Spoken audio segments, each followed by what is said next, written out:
चलिए भाई बच्चों, आज हम जो सीखने जा रहे हैं वो है हमारा एमओटी के अकॉर्डिंग कॉन्फ़िगरेशन करना है इलेक्ट्रॉन का। और हम जानते हैं, क्योंकि हम जानते हैं इस चीज़ में एक चीज़ और क्लियर करनी है हमें, क्योंकि एक्सेप्शन एक ऐसा एक्सेप्शन भी है इसमें, तुमने सुना होगा। मैंने कुछ आज तक जो पढ़ा है, इसमें हमेशा पहला बनने वाला बॉन्ड किन्हीं दो एटम के बीच पहला बनने वाला बॉन्ड सिग्मा होता है, जबकि दूसरा बॉन्ड क्या होता है, पाई होता है। लेकिन एक एक्सेप्शन ऐसा भी है कि पहला बनने वाला बॉन्ड भी पाई होता है और दूसरा बनने वाला दूसरा बॉन्ड जो बनता है वो भी पाई होता है। इस चीज को हम आज एक्सप्लेन करेंगे और ये एक हमारा एमओटी का एक्सेप्शन है। जब मैं कहूँ कि आप बोलते बोले भाई ये एक्सेप्शन किस लिए यूज किया जाता है, इसलिए कि क्या भाई आपके सामने आ जाए तो मुझे बताना पड़ेगा। ठीक है, देखो सबसे पहली बात, आपके सामने C2 मॉलिक्यूल है। अब आपके सामने क्या है, ये एक डायग्राम बना हुआ है, इसे एनर्जी डायग्राम बोलते हैं। क्या बोलते हैं?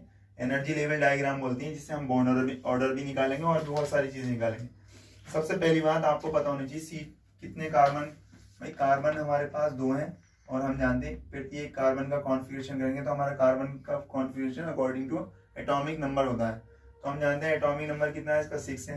तो आपने पढ़ा होगा अफवाह का नियम, 1s2 2s2 और 2p2।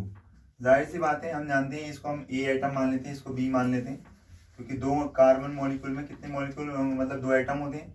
तो जाहिर सी बात है इसमें भी 1s2 2s2 और 2p2 आ गया। अब देखो सबसे पहली बात, हमें पहले से भरे हुए हैं कुछ इलेक्ट्रॉन, उसी चीज को आगे को लेके जाते हैं हम लोग। हम जानते हैं इसमें कितने इलेक्ट्रॉन है, एस में पहले एस में कितने इलेक्ट्रॉन है हम जानते हैं, इसमें भी 2 इलेक्ट्रॉन भर दिए। अब जाहिर सी बात है 2s में कितने हैं बोले सर, इसमें भी 2 है इलेक्ट्रॉन। तो जाहिर सी बात है अब हम यहाँ पर हम कह सकते हैं 2 इलेक्ट्रॉन भरिए सर, तो यहाँ पर 2 इलेक्ट्रॉन कंप्लीट कर लिए। अब आते हैं पी की बात आती है, तो पी में कितने इलेक्ट्रॉन होते हैं बेटे, 1 इलेक्ट्रॉन इसमें भरो और 1 इलेक्ट्रॉन इसमें भरो, 1 इलेक्ट्रॉन इसमें 1 इलेक्ट्रॉन इसमें। तो कुल मिला के हम जानते हैं भाई हमारे एस में भी 2 इलेक्ट्रॉन थे, 2s में भी 2 इलेक्ट्रॉन थे और 2p में भी 2 इलेक्ट्रॉन थे, हमने फिल कर दिए। अब क्योंकि हमारा नंबर आता है फिलिंग का, बेटे हमेशा याद रखना ये जो ऑर्बिटल्स होती हैं साइड वाले, इनको बोलते हैं एटॉमिक ऑर्बिटल्स, बीच वाले जो होती हैं हमारे मॉलिक्यूलर ऑर्बिटल्स होती हैं। हमेशा एनर्जी लेवल से, अर्थात जो linear combination of atomic orbitals करते हैं, तो इसमें नीचे एनर्जी लेवल से नीचे वाले ऑर्बिटल क्या कहलाते हैं, बॉन्डिंग मॉलिक्यूलर ऑर्बिटल कहलाते हैं। ऊपर वाले क्या कहलाते हैं, एंटी बॉन्डिंग मॉलिक्यूलर ऑर्बिटल कहलाते हैं। सिंपली अगर मैं करूँ एक इलेक्ट्रॉन अगर मैं इसमें पहले मिटा दूं तो ज्यादा बेहतर है, ताकि तुम्हें समझ में आ जाए अच्छे से। तो एक इलेक्ट्रॉन यहाँ से उठाया मैंने, यहाँ रख दिया, और एक इलेक्ट्रॉन कहाँ रखा, यहाँ रख दिया। अभी भी एक और बाकी था, क्योंकि 2 इलेक्ट्रॉन ही लिए इनमें से भी और इसमें से भी, तो हम 1 इलेक्ट्रॉन और यहाँ लेंगे और 1 इलेक्ट्रॉन यहाँ पर ले लेंगे। ठीक उसी तरीके से इसमें भी फिलिंग की जाएगी। 1 इलेक्ट्रॉन यहाँ से लिया मैंने और 1 इलेक्ट्रॉन यहाँ से लिया, 2 इलेक्ट्रॉन हो गए, बचा 1 इलेक्ट्रॉन और एक यहाँ को ले लिया फिर से और एक यहाँ। और एक बात है, ऑर्बिटल में पहला इलेक्ट्रॉन जो भरा जाता है वो क्लॉकवाइज भरा जाता है, जबकि दूसरा इलेक्ट्रॉन जो भरा जाता है वो एंटी क्लॉकवाइज भरा जाता है।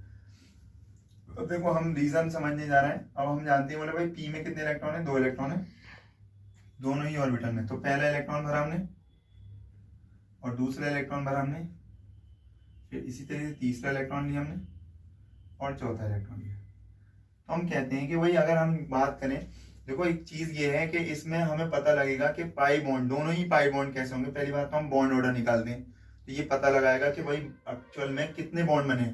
तो हमें पता होना चाहिए कि बॉन्डिंग यानी बॉन्डिंग इलेक्ट्रॉन कितने हैं और एंटी बॉन्डिंग इलेक्ट्रॉन कितने हैं। तो ये पता कैसे देगा, एनर्जी लेवल से नीचे के ऑर्बिटल जो रखते हैं वो बॉन्डिंग इलेक्ट्रॉन रखते हैं, ऊपर वाले एंटी बॉन्डिंग इलेक्ट्रॉन रखते हैं। तो दो ये होगा इलेक्ट्रॉन, 2 इलेक्ट्रॉन ये हो गए और 2 इलेक्ट्रॉन ये होगा, कुल मिला के 6 इलेक्ट्रॉन्स आपके बॉन्डिंग इलेक्ट्रॉन होंगे। और जबकि एंटी बॉन्डिंग इलेक्ट्रॉन जो होते हैं आपके ऊपर वाले होते हैं, यानी इस एनर्जी लेवल से, ये जो लाइन है ना, इस एनर्जी लेवल से ऊपर वाले इलेक्ट्रॉन होते हैं।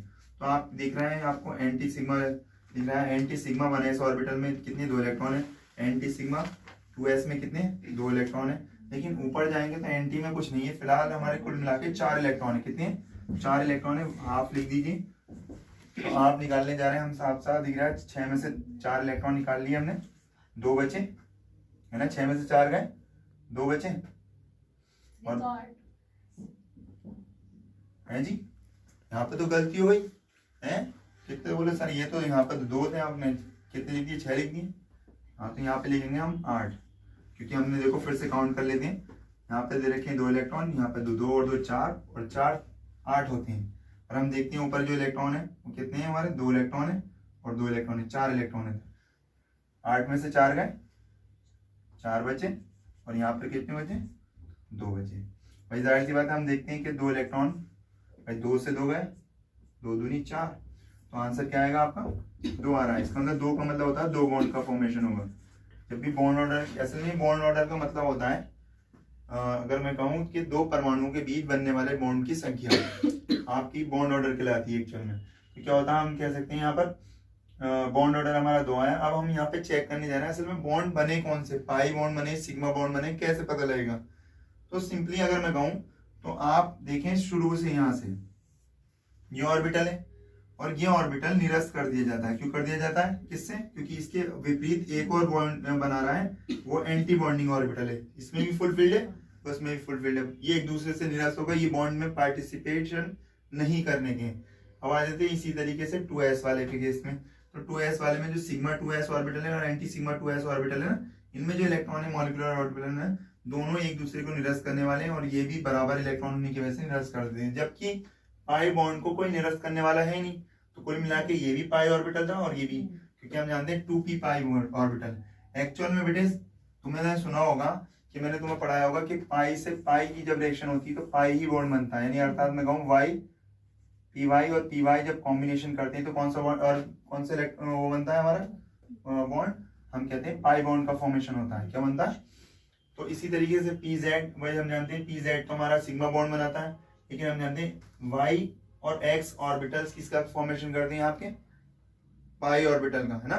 तो जाहिर सी बात है हम जानते हैं पाई ऑर्बिटल आपके सामने। और एक बात और याद रखना, इन दोनों की एनर्जी इक्वल होती है। क्या होती है, इक्वल होती है। इनकी एनर्जी दोनों की बराबर होती है। दिख रहा है तुम लोग को, हमने लिखा है 2p pi x is equal to 2p pi y orbital. अब इन दोनों में जो एनर्जी देखेंगे आप देख रहे हैं, मैंने कहा था कि एक पेयर एक बॉन्ड का फॉर्मेशन करता है, जबकि 2 पेयर 2 बॉन्ड का फॉर्मेशन करेंगे। इसमें एक पेयर तो ये वाला है और दूसरा पेयर ये वाला है, अर्थात मॉलिक्यूल के बीच में दोनों ही बनने वाले बॉन्ड पाई होंगे, क्योंकि हम जानते हैं x से मिलकर बनने वाले बॉन्ड है x ऑर्बिटल से और y ऑर्बिटल से मिलकर बनने वाले बॉन्ड है। तो इसलिए हम कहेंगे C मॉलिक्यूल के बीच में जो पहला बॉन्ड बनेगा वो भी पाई होगा और जबकि दूसरा बॉन्ड जो बनेगा वो ही पाई होगा। और जबकि ये एक एक्सेप्शन है अभी भी, क्योंकि मैंने तुम्हें पहले भी बता चुका हूँ कि हमेशा याद रखना सिग्मा बॉन्ड पहला बनने वाला, किन्हीं 2 परमाणुओं के बीच पहला बनने वाला सिग्मा बॉन्ड होता है, जबकि दूसरा बनने वाला बॉन्ड पाई होता है। और यही चीज हम आगे एक्सप्लेन करेंगे और बहुत सारी वीडियोस आ रही हैं। सब्सक्राइब कीजिए और लाइक कर दीजिए, बेल आइकन को दबा दीजिए और इसी तरीके से मजेदार वीडियो को जानने के लिए सब्सक्राइब करते रहिए और चैनल को आगे बढ़ाते रहिए। अपना चैनल है, अगर आप बढ़ाएंगे तो और वीडियोस आएंगी।